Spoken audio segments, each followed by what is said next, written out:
2020 has been a tough one for all of us, but among professional athletes few had a more challenging, controversial and contentious year than Novak Djokovic. On the court, the world number has been as imperious as ever.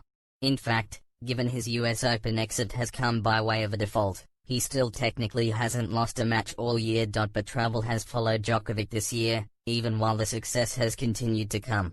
Here's a quick snapshot of everything the superstar Serbian has been up to. Djokovic's year started well in Melbourne, as he romped to the final before beating Dominic Thiem in a hard-fought 5-setter to claim the title. But one of the main talking points from that final came when Djokovic, engaged in a testy exchange with chair umpire Damian Damasois, tapped him twice on the shoe and exclaimed, "You made yourself famous in this match. Great job. Especially in the second one. Great job. You made yourself famous.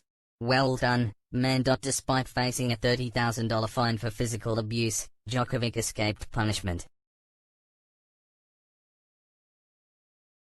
Victory at the Dubai Tennis Championships in February was his last action before COVID-19 brought the season to an abrupt halt. Like many athletes around the world, Djokovic's first move was to offer assistance, pledging €1 million, $1.6 million, to help buy ventilators and other medical equipment in Serbia. With sports starting to look ahead to a post-COVID-19 future, talk had begun of mandatory coronavirus vaccinations for all players on tour, an idea Djokovic rankled against. Personally, I am opposed to vaccination, and I wouldn't want to be forced by someone to take a vaccine in order to be able to travel, he said. Djokovic later released a statement to add to his comments, saying he expressed his views because he had the right to and felt responsible to highlight certain essential topics that are concerning the tennis world. I am no expert, but I do want to have an option to choose what's best for my body, he said. I am keeping an open mind, and I'll continue to research this topic because it is important and it will affect all of us.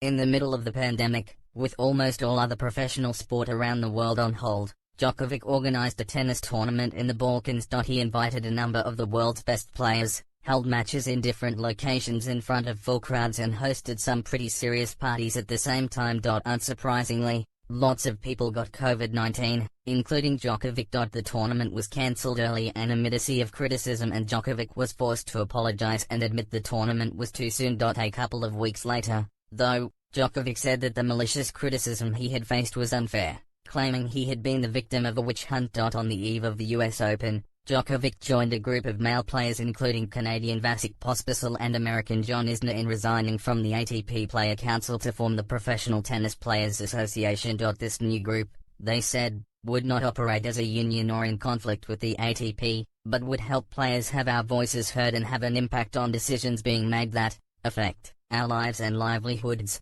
according to Pospisil.